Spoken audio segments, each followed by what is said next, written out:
Hello everyone, welcome to Apti Plus Academy for Civil Services. It's a video on daily news and editorial analysis, which I'll be covering from the Hindu and Indian Express, the most important news and editorial of the day that are relevant for the preparation of civil services examination will be discussed in this session. Let's get started with the news topic list. Today is 23rd of January, the first important news from the explain page of Indian Express. Supreme Court concern over the chargesheet excess in public domain. Second, DGCA, that is the Director General of Civil Aviation, has issued a draft rules on ATC staffed worksheet. A lot of concern has been raised with regards to the air traffic control staffs. Third, economy at risk move to clean energy. Second last, EXIM data revised, the trade deficit narrows. And the last is an editorial reminder of flows in India urbanization policies. Apart from the news and editorial discussion, at the end of this video, there will be MCQ based questions. These questions will be based on current affairs that will help you for the upcoming prelims examination. So without any further delay, let's get started. And before I begin this session, those of you who are new to our channel, do not forget to subscribe Apti Plus Academy for Civil Services on YouTube. If you like this video, if you find this video informative and helpful for examination purposes, do press a like button. Starting the session with the first news, this is from the explain page of the Indian Express. The title is Supreme Court concerned over the chargesheet excess, something important for General Studies paper 2 under the subtopic that is the structure, organization and function of executive and the judiciary. So recently, the Supreme Court has held that the police investigation, which is done by the law enforcement agencies like Central Bureau of Investigations, Enforcement Directorate, cannot be directly uploaded. The chargesheet cannot be directly uploaded in the official website because it has an legitimate access to many other people and even invoking the privacy which is intact to an individual. तो कहीं ना कहीं breach of privacy की बात की, इसलिए supreme court ने इन concern को हाईलाइट करते हुए किसी भी तरह की चार्जशीट को पब्लिक डोमेन में रखने की बात नहीं की. The apex court has ruled that the copies of the charge sheet and to the attached relevant document do not fall under the purview of Right to Information Act, and they have remarked that putting the charge sheet on public domain violate the right of an accused as well as victim or even the investigation agency. So to have a fair inquiry or to have a fair trial, the Supreme Court intervened and said that there's no need for the charge sheet to have in a public domain.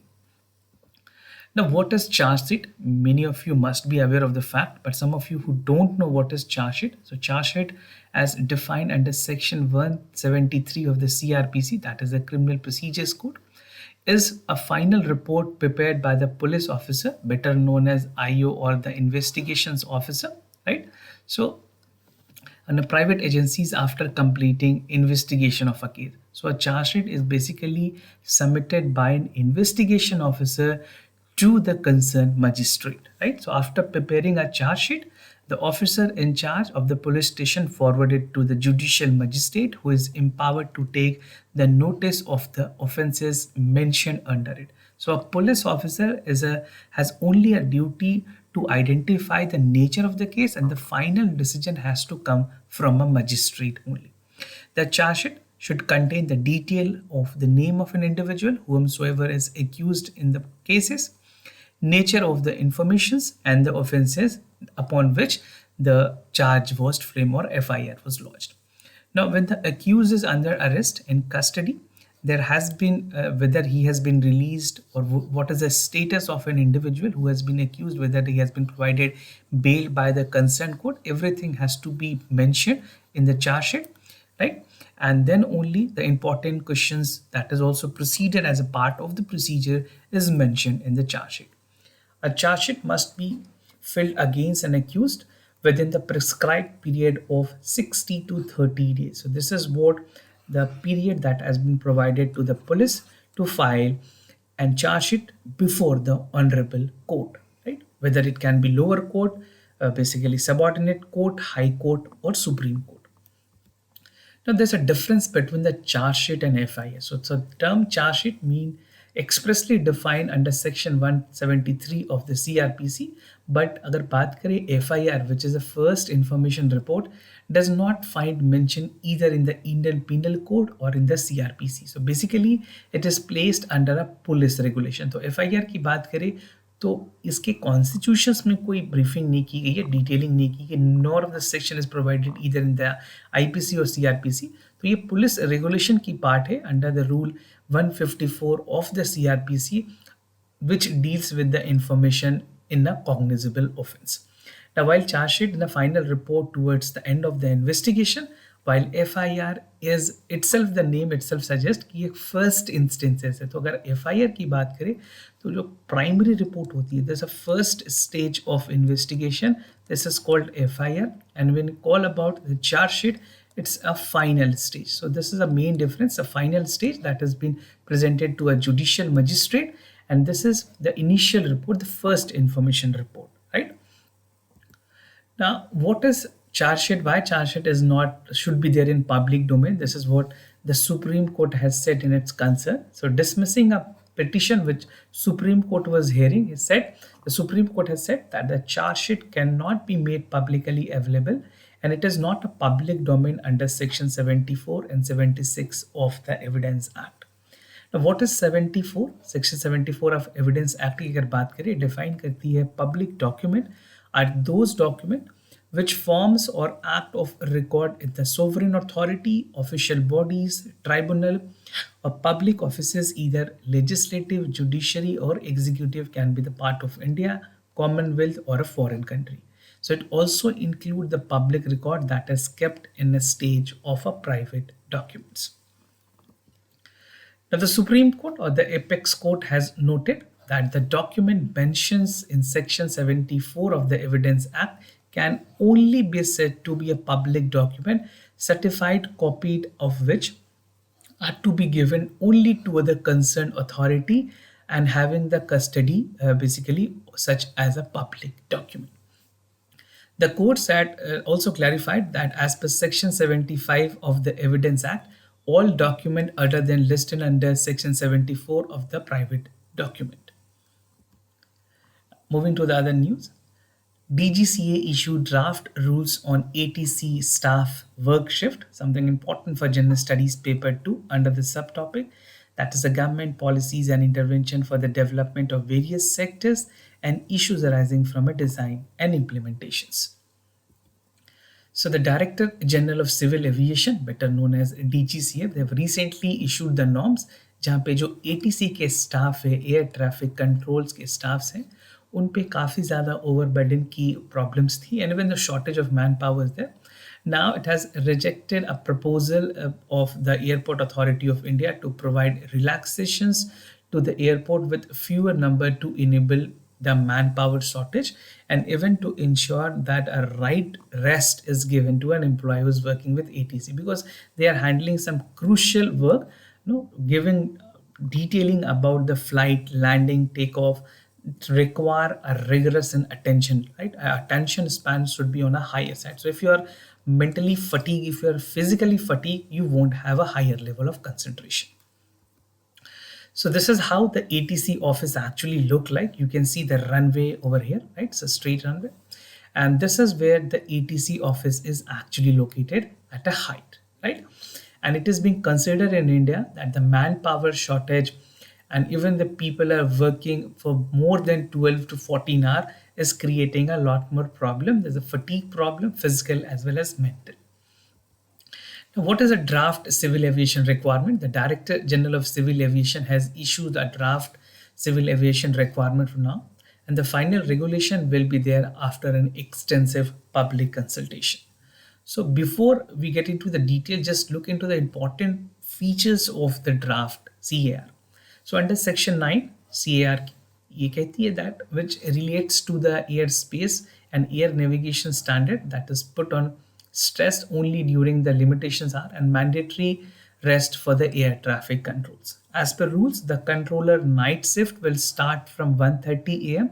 and will end at 5:39 a.m. and no roasted shift will be given in the midnight, right? So there will be no roasted night shift, because it need to be ensured that an individual who is working is having mentally relaxations, and no air traffic controller will perform any safety related task when he is in fatigue. So this is properly taken care under the rule, and the duty shall not exceed 12 hours. So maximum capping is for 12 hours, and not more than 6 consecutive days should be allowed to work. So within a week, only 6 days will be allowed, right? And a duty cover all part of night duty. This does not exceed 10 hours, and more than 2 consecutive duties shall work with cover all part of the period of night duty as well. So these features are critically examined to ensure that there is a proper functioning of the manpower whosoever is involved with the air traffic control. Now, advanced roster की अगर बात करें, while the duty hours have been remained broadly unchanged since 2020, the DGCA has strengthened its rule to ensure it compliances. For the first time, the Director General of Civil Aviation has the role of air traffic control in charging and ensuring the implementations of publishing the roster, and even provide controller an opportunity to plan rest and even perform administrative functions beyond the duty period. Now there are 3,871 air traffic control personnel, and at the same time the sanction post that is projected to be remain 5,131 in 2023 and 5,428 in 224. So these are the actual requirement, but you can see the functioning is only of 3,871. Moving to the other news, economy at risk from move to clean energy, something important for general studies paper 2. Paper 3 precisely, Indian economy and issues related to planning, mobilization, resource and growth and development, and also important in the same paper where environmental concerns are related. According to the latest study, which was published by the Global Change Journal, it has found that the Indian financial sector is highly exposed to the risk of economy transitions, which is largely being dependent on the fossil fuel for the clean energy. India has made several commitments starting from the Paris Climate Agreement or Paris Climate Change deal. उसके अलावा अगर बात करें COP 26, this was an important event, and even during COP 27 the Prime Minister has come up with a lot more commitment to reduce the fossil fuel emissions. Now, finding की अगर बात करें study के analysis of the individual loan and the bond that shows 60% of the lending of the mining sector for the oil and gas extractions, while 1/5 of की अगर बात करें, this is from the manufacturing sector, which is a debt of petroleum refinery and related industries. Now, as far as electricity productions are concerned, these are the last source of carbon emissions, which account for 5.2% of the outstanding credit, 17.5% of the lending with the pure pay renewables. Now, financial requirement की अगर बात करें, in 2021, the Prime Minister has committed India to achieve net zero emissions by 2070. There was Panchamrit, which was there. So there was a 5 initiative by Government of India, which they have actually come up with the COP 27 meeting. If you're not aware of Panchamrit, do check it out. मैंने आपके साथ कई बार discuss किया है. This is relevant for the exams, means precisely. Now, India has also announced a plan to source half of its electricity from the non-fossil fuel sources by 2030. However, the country has also maintained its need financially to order at least $1 trillion to meet the commitment. Mapping India's policy commitment against the lending and investmental pattern, this reveals that the financial sector is heavily exposed to the potential transition risk. First ever sovereign green bond release की गई है. India is expected to launch its first ever sovereign green bond auction this year, and the Reserve Bank of India is expected to launch its first 5 and 10-year bond worth $40 billion. So this will be again an initiative that will call for more clean and green energy. Now, India presidency to G20 will mean to have a focus on clean transition and mobilizing sustainable finances. High debt की बात की गई है. The high carbon industries, power generations, chemical, iron, steel, aviation account for 10% of the outstanding debt. However, these industries are also heavily in debt and therefore has been financially capacity to respond to shock and stress.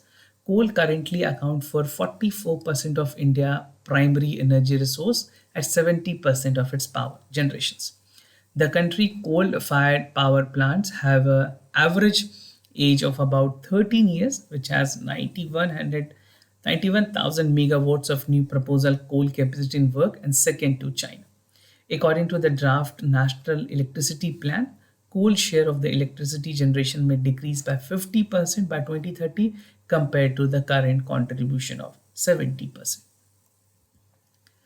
Now, moving to the other news, Exim data revised trade deficit narrows, something important for General Studies Paper 3, under the subtopic that is Indian economy and issues related to planning, mobilization, resource growth, and development. India's foreign trade in the first 8 months for 2022 and 23 has been significantly revised, with an bill being scaled up or being down by $2 billion each of the month. This was a comparison of the preliminary estimates by the Ministry of Commerce and Industries. Merchandise exports की अगर बात करें, total merchandise export between April to November is now pegged at 298.3 billion, nearly 12 million higher than the original month data. तो जो पहले nearly 12 billion थी, basically now pegged at this month, which is higher than what was for the earlier data. Now, import bill is 8 month in now estimations to 493 billion, which is about 1.7 billion higher than the initial number.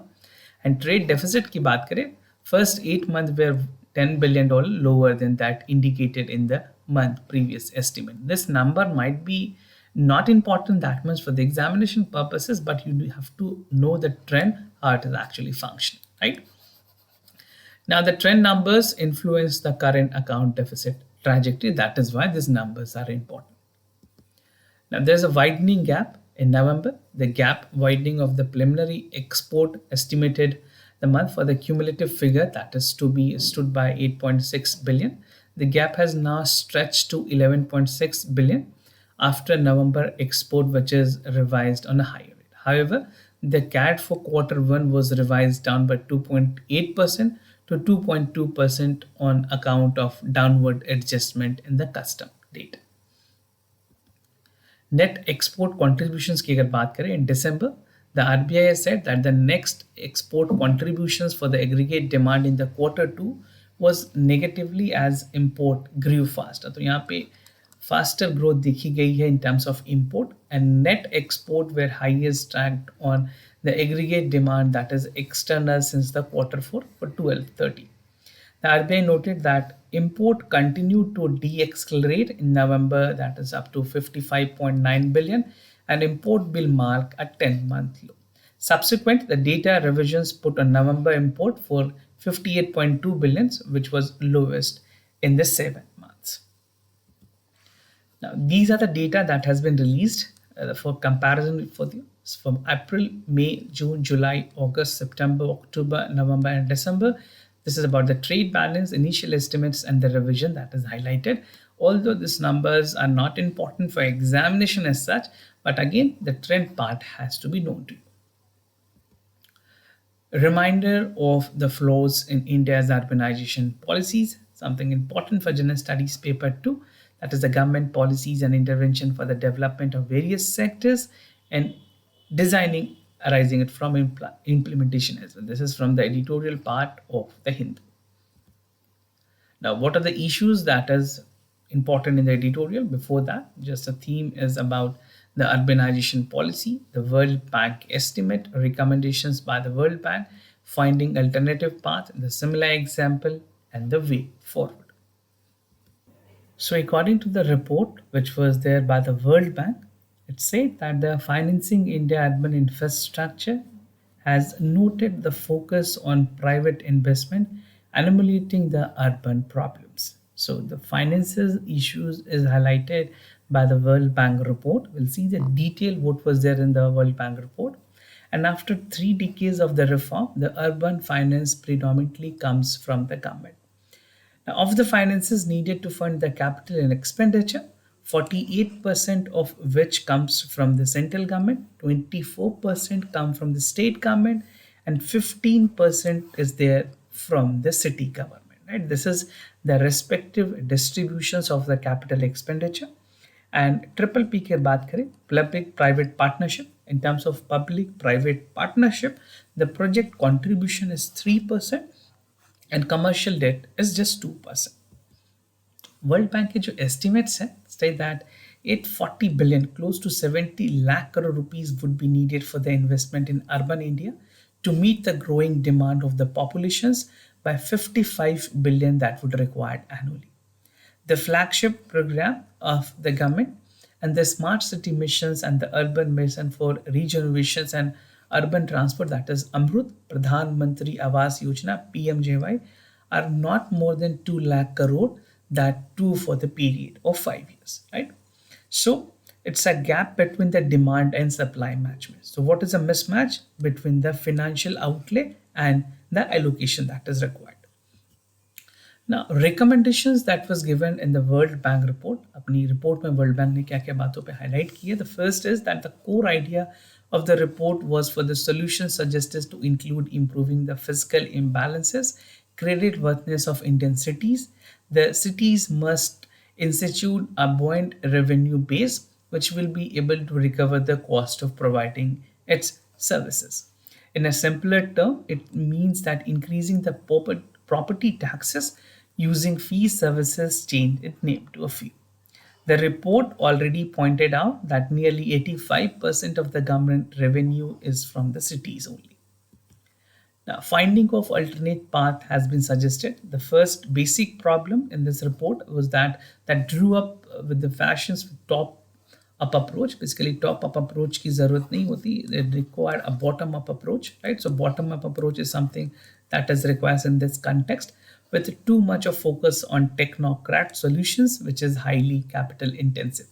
तो जहाँ पे top up approach होगी वहाँ पे expenses काफ़ी high होंगे. Even the urban context, the plan must be made below the engaging of the people and identifying the needs.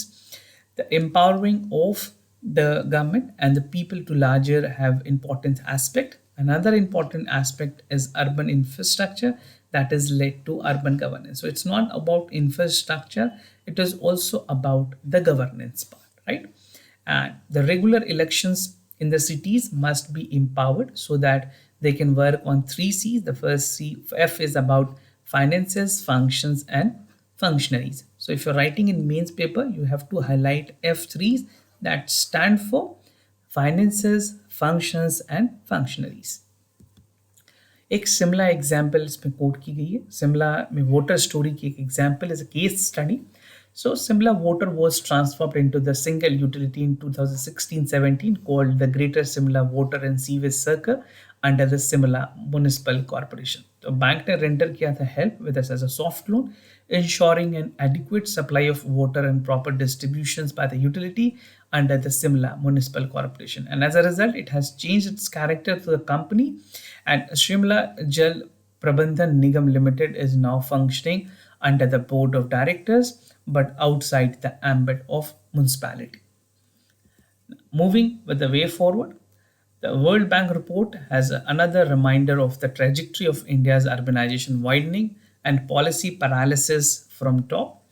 A recent report of the urban financing of India is another case for the top-down approach that is over dependent on technocratic solutions and capital-intensive technologies. So this is how things should work, and more power should be given to ensure that the urbanization in India is functioning at all 3 levels. It's from like village, panchayat, village, district, state, and at the central level. So this is how the hierarchy should move ahead. Moving ahead with the MCQ questions of the day. Before I proceed, just to tell you the answers of yesterday questions. The first question, the correct option is C.